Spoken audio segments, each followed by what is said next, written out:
Hello my makeup loving friends. No, this is not my hair. This is a wig because I am too lazy to bother with my hair. It's isolation times.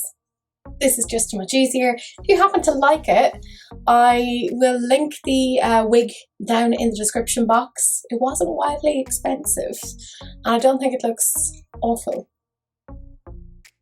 I quite enjoy it. It means I don't have to brush my own hair. Anyways, why are we here today? I bought some things off Nabla. In particular, I got their Wild Berry bundle from the Cutie collection. So it includes this eyeshadow palette, this eyeliner pencil, and this lipstick. So it's a bullet lipstick. I also decided that I wanted to try their foundation in the shade L10, which is the lightest shade, because your girl is Casper.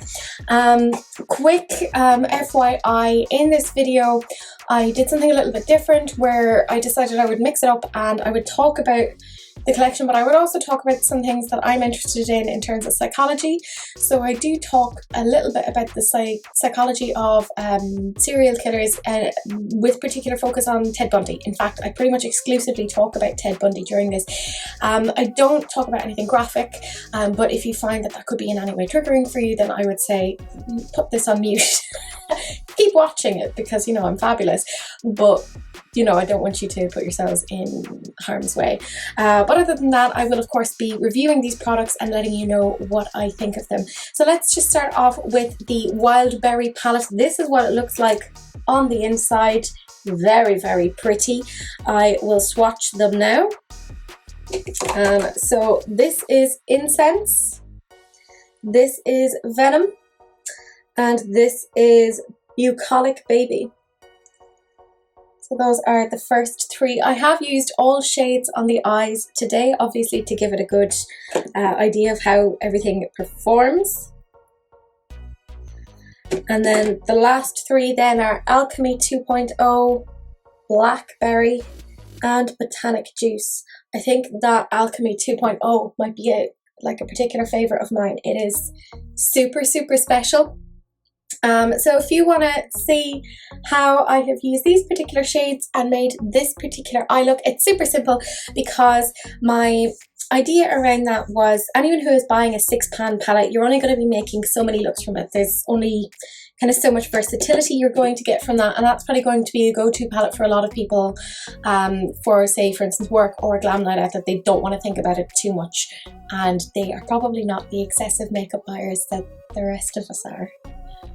I'm looking at myself, I have problems, I know I do. But I want to do something fairly simple, just a nice little halo eye to kind of get an idea as to how it performed, and use the eye pencil, the lipstick and the foundation. So if you want to see a review of what I thought of all of those particular things, then do please keep on watching.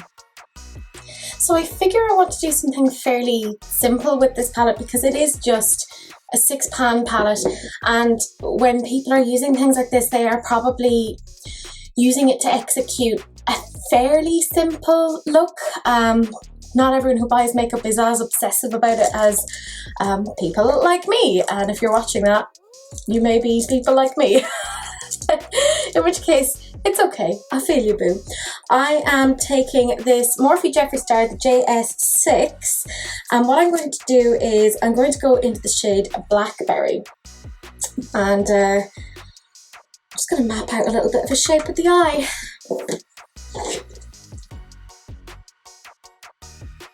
I uploaded a video the other day kind of saying that I wanted to talk a little bit more about psychology on my channel and kind of, I suppose, things that I'm interested in outside of makeup, and quite a few of you were like, yeah, you do what you're interested in. And me being me, excuse me, one of the things I am really, really interested in, despite it not being my area, I want to make it super, super clear. My area is applied behavior analysis, so I primarily work with things like autism and developmental disabilities and intellectual disabilities, that sort of thing. And anyways, despite that, one of my kind of interests is around deviant behavior. So, you know, looking at criminal behavior. Again, I am not a forensic psychologist. Actually, one of the ladies that I work with, she's wonderful. She's an actual forensic psychologist. Well, that seems to be blending out pretty okay. but she's such a brain. She knows all of these things. But I was thinking about probably somebody who is known to be the most infamous serial killer, Ted Bundy. So, by the way, guys, if you find this sort of topic triggering, maybe an idea to turn me off or turn me on mute, you know. I won't go into like graphic detail because I don't find that interesting. I'm more talking about, you know, what leads people to maybe do the things that they do. There's still kind of uncertainty as to his exact kill count, because he kind of was keeping a lot of that close to the chest up until when he was inevitably executed. He got 2 death sentences as a result of what he did. But there are estimates that he could have killed up to 100 people. So 100 women particularly was the victims that he would go for. Now, what was unusual was that he was going for victims that are technically more difficult. You know, there were girls that would be missed. So traditionally, there are certain populations that are easier for serial killers to target. So prostitutes, people who are homeless, etc. But if you're talking about college age students from, you know, middle class backgrounds, they're much more likely to be missed. People are going to notice when they go missing, and they won't attribute it to things like drugs, etc.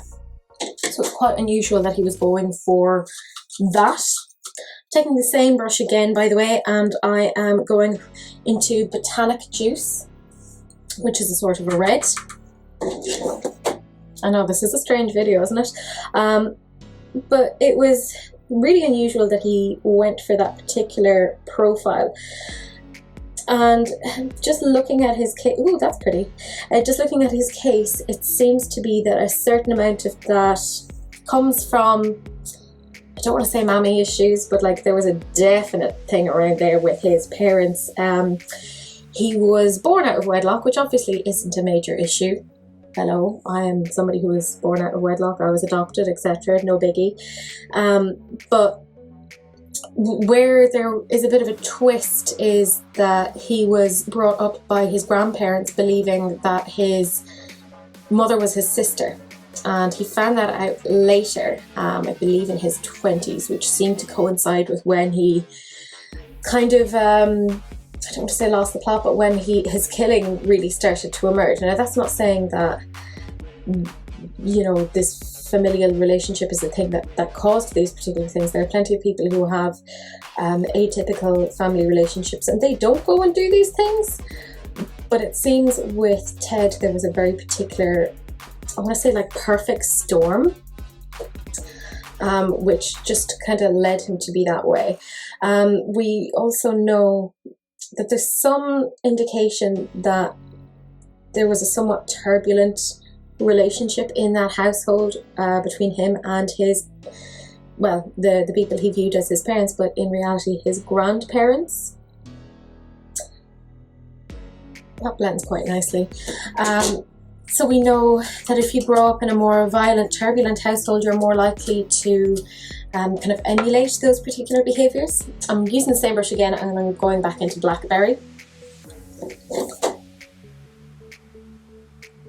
So it seems that he kind of had a little bit of a perfect storm.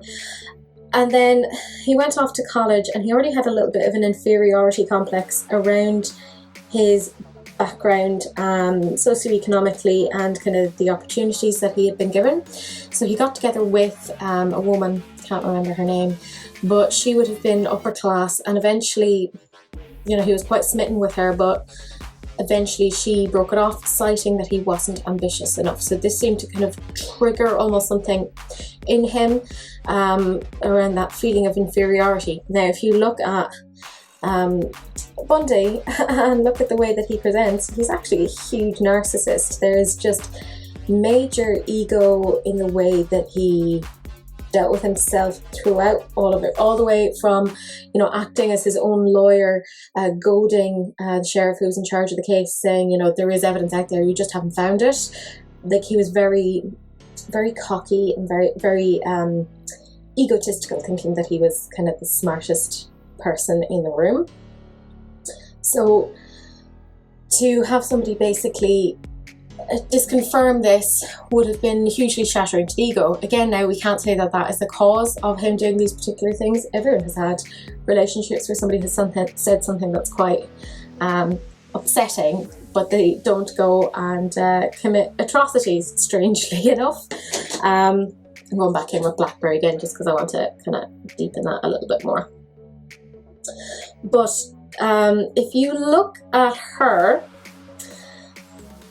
what's interesting is she was a very pretty girl, college age, dark hair, and if you look at his victim profile of the people that he would go for, they were very, very similar in physical appearance to her.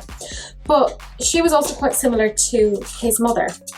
And the sheriff on the case said that he once talked to Bundy and kind of indicated that he thought himself that Bundy did what he did because of his relationship with his mother, and apparently Ted flew into an absolute rage over that. Going back into Botanic Juice again with the same brush because I'm lazy. So I thought that was really quite interesting. It seemed, obviously he had a major issue around women. Now, disproportionately when you're looking at murder statistics, women do tend to be the victims of murders. I'm sorry, like that's, I mean, obviously as a woman, I'm like, that's not ideal. That's not exactly the way we want things to go, but that's kind of how it is. But it's really interesting because you can see his ego is hugely at play, because he goes and he tries to engage in all of these college courses. I'm using the same brush again and going into the shade Venom, which is quite apt considering he was quite a venomous sort of a man. And anything that he did, you know, people kind of cited, oh, he worked on suicide hotlines and, you know, how could he do this? You know, have this public self and private self. And you see, part of why he did these particular things was because it gave him a sense of control, a sense of power, and it also let people think that he was a big deal. And he wanted that, you know, he wanted people to think that he was a big deal. Just getting lost in the blend, really, haven't I? It's hard to talk about these things and do this at the same time, but sure, look, I'm doing what I can. I'm being lazy, just using the same brush. But he went off and he got together with a different woman. And I believe she had had a child herself, so it was almost like he was recreating stuff from his own childhood, where he was getting together with a young mother. And he had a lot of control over that particular relationship. Now, she did actually, I don't want to say turn him in, but she did voice some concerns to the police at one point that when they were putting out a description of the person who was involved in these murders, she said, that sounds an awful lot like my partner. And they basically said, no, it isn't him, he sounds too upstanding, which is interesting. So we're going into the shade Blackberry again, which kind of leads us, sorry, this is all very disjointed. This is kind of very much me just blotting things out, but it kind of leads us to another point that we have within psychology. It's the notion of that which is beautiful is good. It's called the halo effect. So we have a tendency to think that if something is, or someone is pretty or attractive, then we are more likely to assume that they are good people. There's some research that has even looked at say giving two people who are put in front of a jury and that they have the same sort of rap sheet. One is more physically attractive than the other. And there's research to say that the more physically attractive person gets a more lenient sentence than the person who is not as physically attractive. And I mean, it's generally acknowledged that Bundy was actually quite a decent looking man, and he was quite charming. And like most sociopaths, he was superficially very, very charming. What I find interesting as well is he had studied psychology, so he was aware of a lot of the literature out there in terms of, at the time, people were very much looking at altruistic behavior. So that was like the early 70s was when he started his killing spree, but that actually coincided with a sort of a revolution within social psychology, where they were looking at the reasons why we engage in prosocial behavior. And a lot of the research at the time was saying we are more likely to help somebody if we think that they are injured. Again, using the same brush again and going into botanic juice. So what did he end up doing?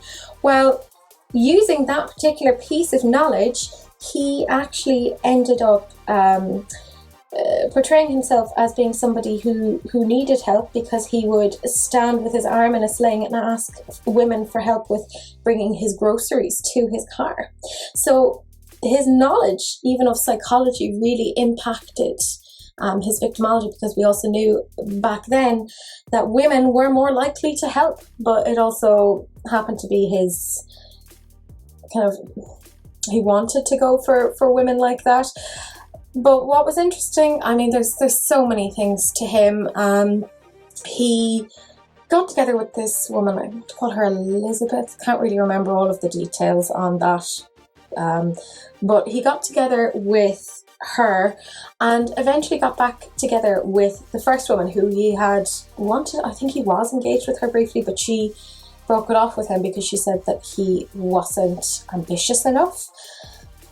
But he eventually kind of got her to fall back for him, and he dumped her. Like, he toyed with her to kind of play with her emotions, and that's, you know, the level of kind of manipulation, even just there, kind of shows you the sort of person that you're dealing with there. What I'm going to do now is off camera try and bring some of my thoughts together, but I'm going to put a little bit of concealer on here in the middle of the eye to do a little bit of a halo eye. I would like to say that I'm going to be more put together in the next section, but I think we all know I'm just spouting things. I'll see you in a second. Hey, I'm back. I have obviously put concealer down. I had a thought in between when I was like putting concealer on that I was like, can you imagine if Nabla Cosmetics saw this and they were like, she's doing a video where she's reviewing our products, but she's talking about serial killers and Ted Bundy. We're not okay with our brand being associated with that. So I feel like I should have like a little disclaimer, just kind of going, I am doing my own thing. Nabla haven't said this is okay. I'm just doing my own thing. I am taking this Jessup 226 smudger brush, and I'm going into the shade that I am most interested in, Alchemy 2.0. I'm going to pop that in there. So there's so much to say about Ted, and I kind of can't figure what my next points are, because I probably should have sat down and thought about exactly what it was that I wanted to say. Ooh, that's quite pretty. But his ego was kind of insane, like the extent to which he taunted the people that he, the law enforcement, again, kind of taunting them, saying you have all you need to convict me, you're overlooking it. That sort of cockiness, again, like even just defending himself at trial, that's, I mean, it's kind of insane. What is interesting, and I was saying this to some friends of mine, that they were like, why is it that women seem to be more interested in this phenomenon of serial killers? Well, there's a lot of kind of reasons around this. If you look at personality traits, a lot of the literature would say that there are 5 core personality traits in Western psychology. Now, if you look at Japan, etc., they have a slightly different model. They go with the hexagon model, but we go with the ocean model. So we would say that the traits that we would primarily have would be openness, conscientiousness, extroversion, agreeableness, and neuroticism. And generally, a lot of these traits are quite, there's very little difference between the sexes on these, with the exception of agreeableness and neuroticism. But I'm just going to talk about agreeableness. Disproportionately, women tend to be a little bit more agreeable than men. So that means that we are more likely to kind of go along with what is being said. We want to keep people happy and pacified. So bearing in mind that that's kind of our general baseline, that when we are confronted with an example within culture where somebody completely defies that, we find that quite odd because it is so opposite to us.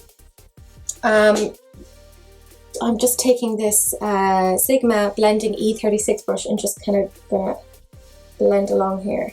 And I think as well, there is this element where evolutionarily, it's an awful thing to say, but women have a tendency to want to be with somebody that they could view as being quite strong. And there is that element of danger, and some people want to be close to the flame but want to believe that they aren't going to get burnt, essentially. There's no other way to kind of put it, but when you're looking at things like that, I think as well women are, because like I was saying before, that's such a pretty shadow, because victims of serial killers are more likely to be women. I think women are more likely to be interested in that because we're almost compiling exemplars of like, what does somebody who does this, what are they like, what are the traits that I need to look out for so that this doesn't happen to me. We as a race, as a species, tend to be very interested in the macabre. If we're passing by a car crash, we inevitably look towards where the car crash is. We're like that, whether we want to admit it or not. That's how it is. I am taking this Morphe Jeffree Star brush. It's the JS9, and I'm going into the shade Bucolic Baby. So it's this one here. And I just want to put it up along the brow bone,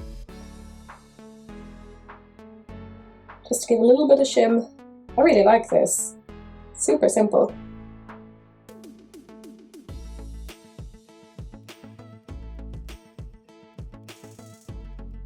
Yeah, there you go.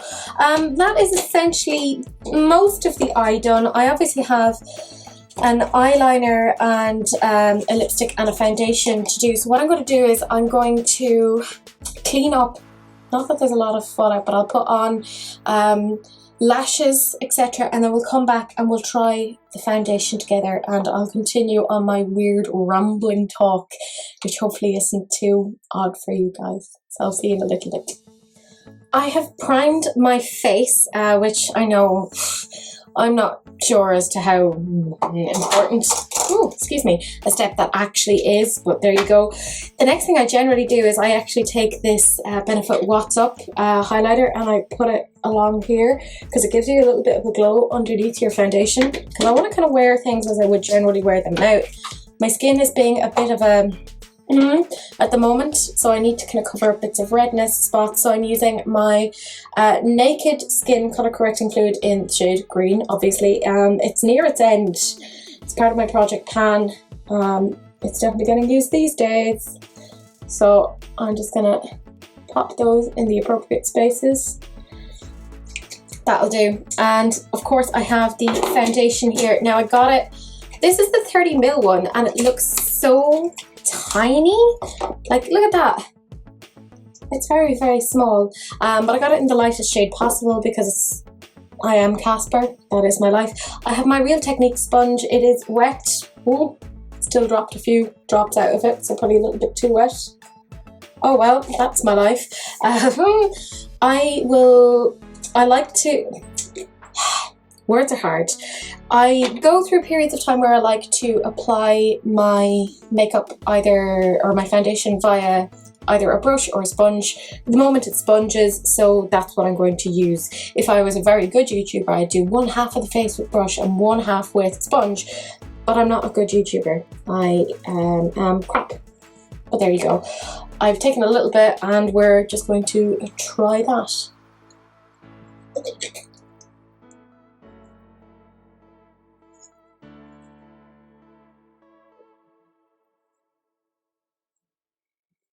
Might actually even be a bit pale on me, which is unusual. Although I think I think it's actually a good shade on me. For reference, I have normal skin. I don't have normal to dry, I don't have normal to oily, it's just normal. I have very little issues. In terms of my skin, I think the biggest issue I would have is I have quite a few lines along my forehead from just frowning over all the years of kind of going, why do I make such poor life decisions? Don't know why. You'd think as a psychologist I would know, but apparently not. You wouldn't really say now that's high coverage, so I'm going to take another little squirt. I think this was like €31, so it's quite expensive for what you're getting. It's a weird smell.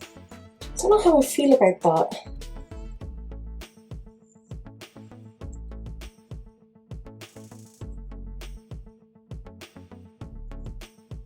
Cover up my redness, cover it up.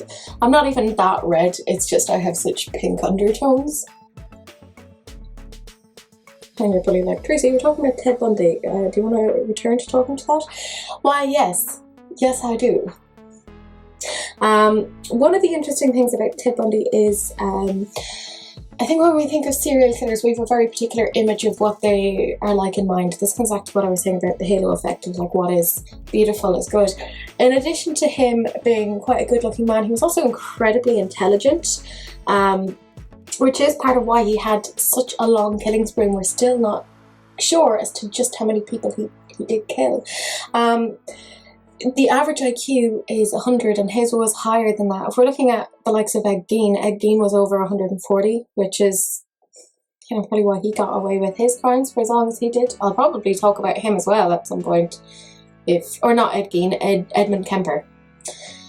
And I knew he was an Ed.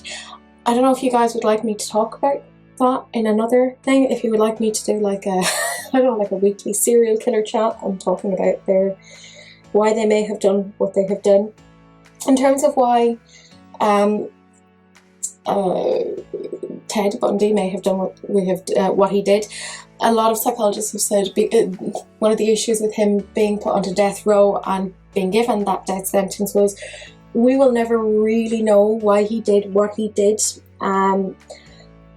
But the general consensus is probably he was a psychopath. Psychopaths' brains are different. There's less activation in the frontal cortex, which is where you make all of your decisions and planning. The amygdala, which is part of your fight or flight that tells you about your danger responses, that's less activated. So there may have been issues around that. I mean, I think the foundation looks pretty okay. I'm going to put a little bit of concealer under the eyes. And I'll keep you on so we can chat through things. So I'll put a little bit here, not a huge amount because this is actually highly pigmented. It's the Juvia's Place one. And I'm going to take my concealer brush, which is hiding here. Where are you? I just cleaned you last night and I'm going to clean you again. I've done the Elena thing now where I'm just cleaning my brushes after I'm using them. She's the worst influence ever. So I'm just going to put that here and just tap it, and then I'll probably blend it in with my fingers a little bit more and maybe with the brush. Don't judge me. I know you're judging me. And then I'll take a bit of Laura Mercier powder and just whack that on. Because we're not meant to bake under the eyes, but I don't care. I'll do what I want. I'm a renegade, god darn it. But this is such a light concealer on me. I ended up getting more of these, but in like a shade up. They have a very good range, I have to say, for the lighter skin tones and the darker skin tones. So well done, Juvia's Place. Talk about a mishmash of a video. It's me talking about lots of different things. Saz Nabla, I'll talk about you eventually.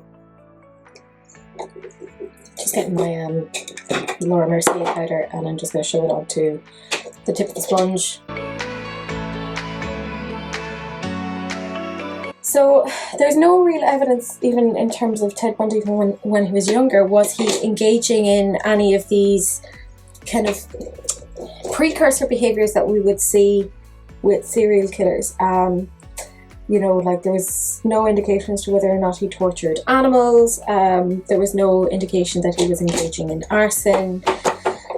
There's a lot we don't know of his early life because so much of it was kind of kept shrouded in a certain amount of secrecy just due to him being an illegitimate child. So him having that secrecy around knowing who he was, that could have been a bit of a thing. The fact that he kept going for women who looked a certain way, quite like his mum, quite like his first fiance, may have been him trying to regain a certain amount of his self-esteem. Let's face it, we've all had crappy relationships and have had rubbish relationship with parents, and we don't end up killing people. So trying to condense it down to one particular thing is foolish, because there are a lot of variables at play with somebody who does something like that. Nabla also came out with this Cupid's Arrow full colour stylo. It's in this sort of a berry shade. When I got this, I wasn't really sure as to exactly what it was. Like, was it oh god, let me see if I can even open it. There we go. Was it a lip pencil or was it an eyeliner? It seems to be an eyeliner, so that's what I'm going to use it as. It's quite dark. I'm just going to put it a little bit along the edge here. Oh, that's pretty. Oh, you're pretty. You're pigmented. I wonder if they have any of these in white. I've gotten a little bit obsessed with a white eyeliner.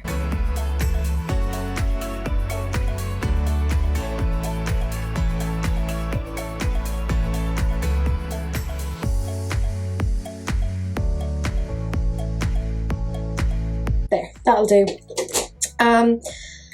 I know I have powder on the eyes, but what I can do is just bring a little bit of the colour down under the lash line.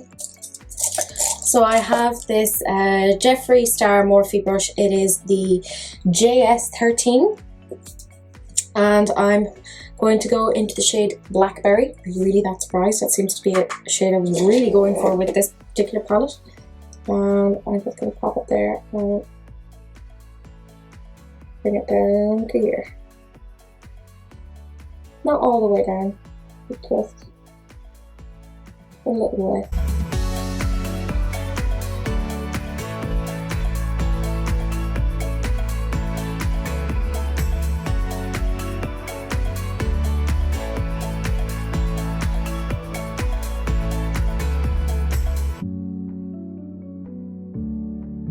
I'm going to get another brush.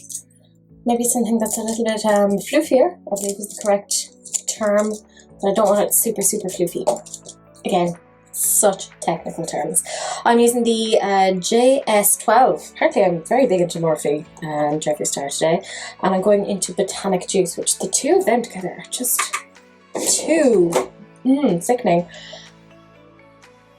And I'm just gonna bring it a little bit.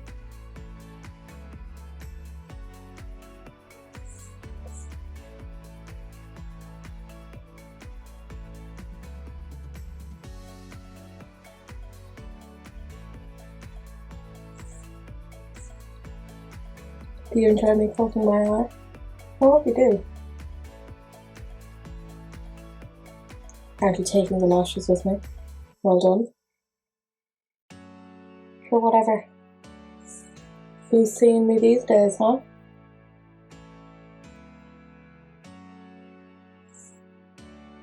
And yes, I realised I was pulling a strange face to do this.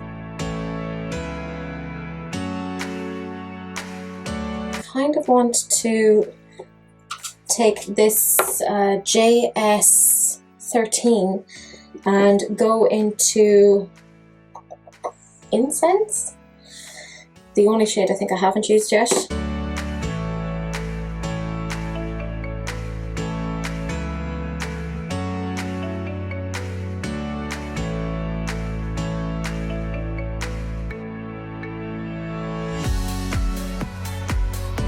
So I probably should have done that before I put lashes on, but sure, look, the gift of hindsight.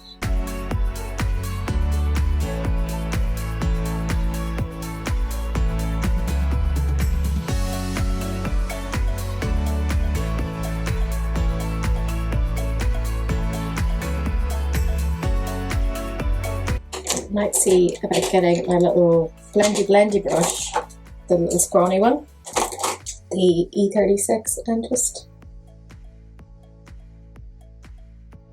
blending a little there, blending a little there. Yeah, that looks a lot more gentle.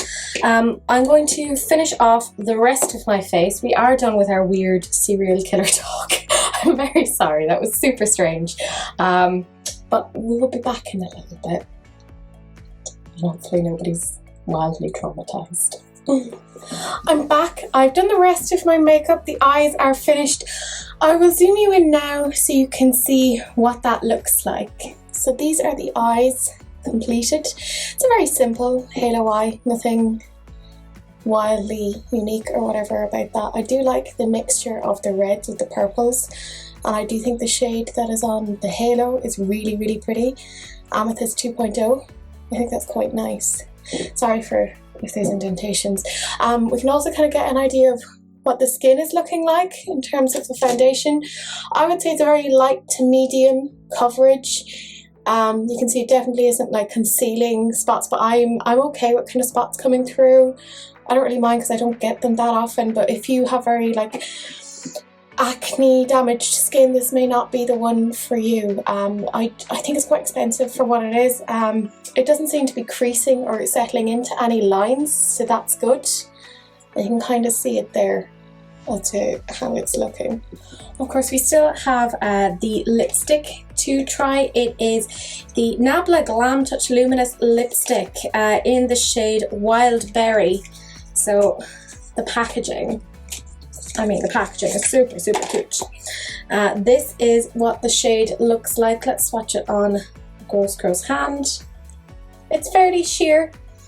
Oh, it smells kind of like berries. That's interesting. I might need some sort of a lip pencil. I have a lip pencil that actually suits it pretty well. It's the Lime Crime Taro lip liner, which I got recently. Well, not that recently, but you know.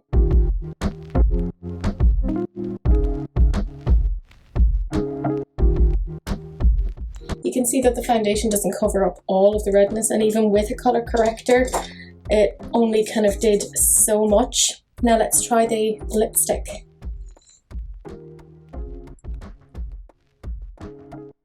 The smell is really interesting. I didn't like the smell of the foundation, by the way.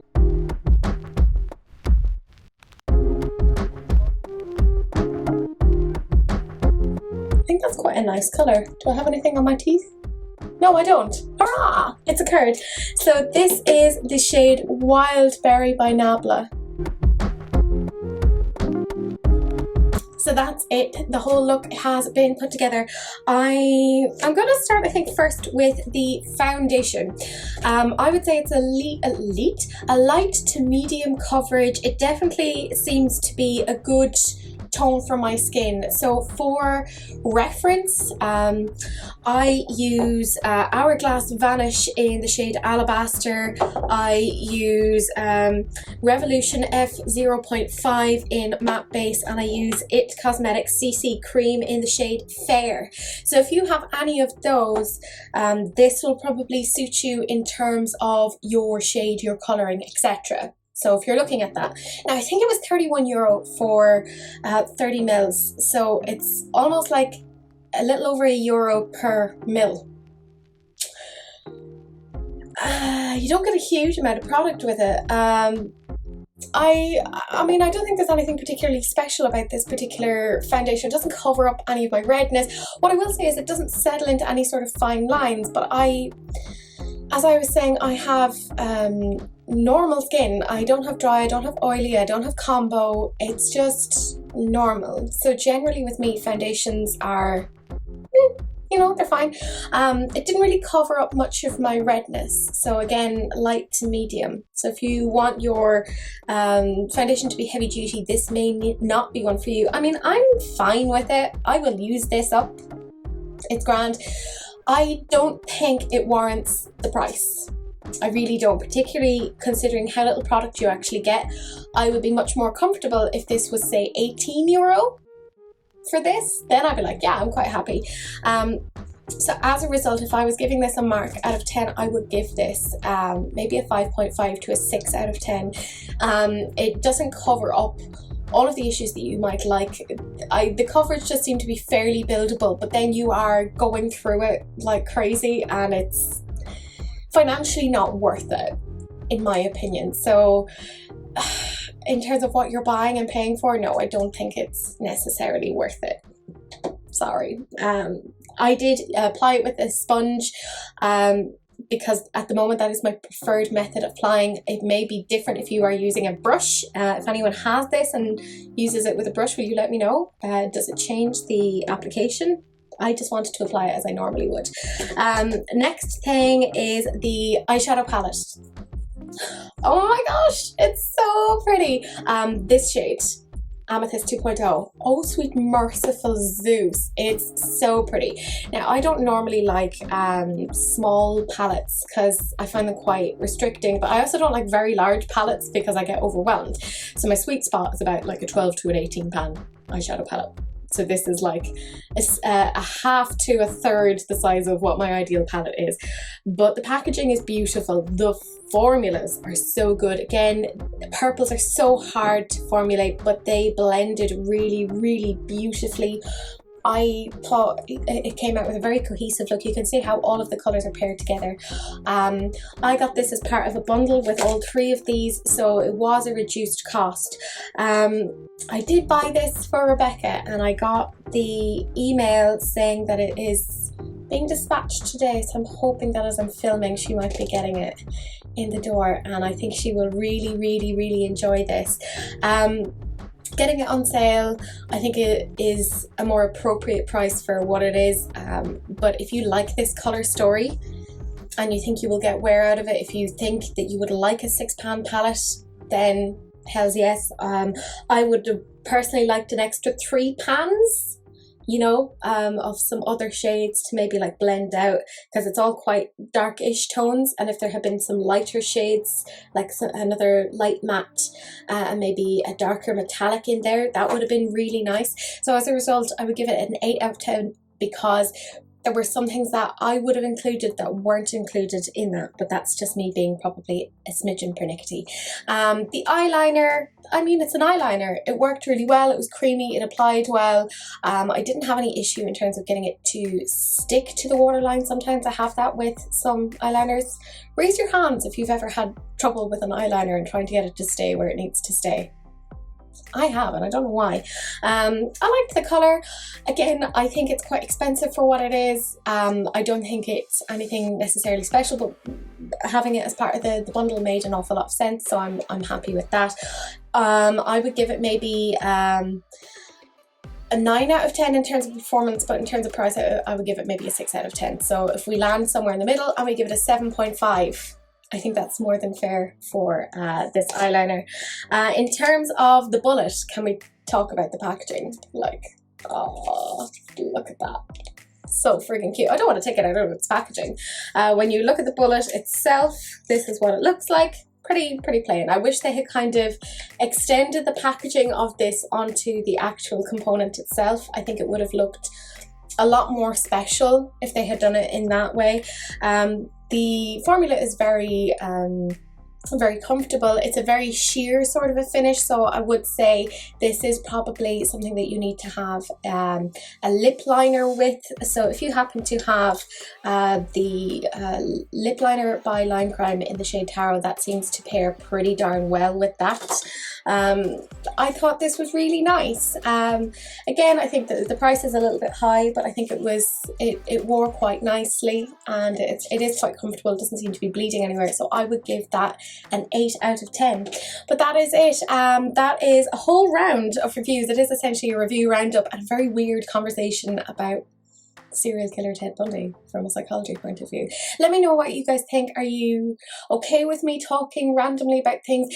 Do you have subjects or topics that you would like me to talk about in videos from here on out? I will be doing another Get Ready With Me, Ask Me Anything probably in the next week or two. I'll be filming that, and I will be putting out a call for questions about what you guys might like me to talk about. But I do try and film things that I think you guys might be interested in, along with me just playing with makeup in a fairly childish sort of way.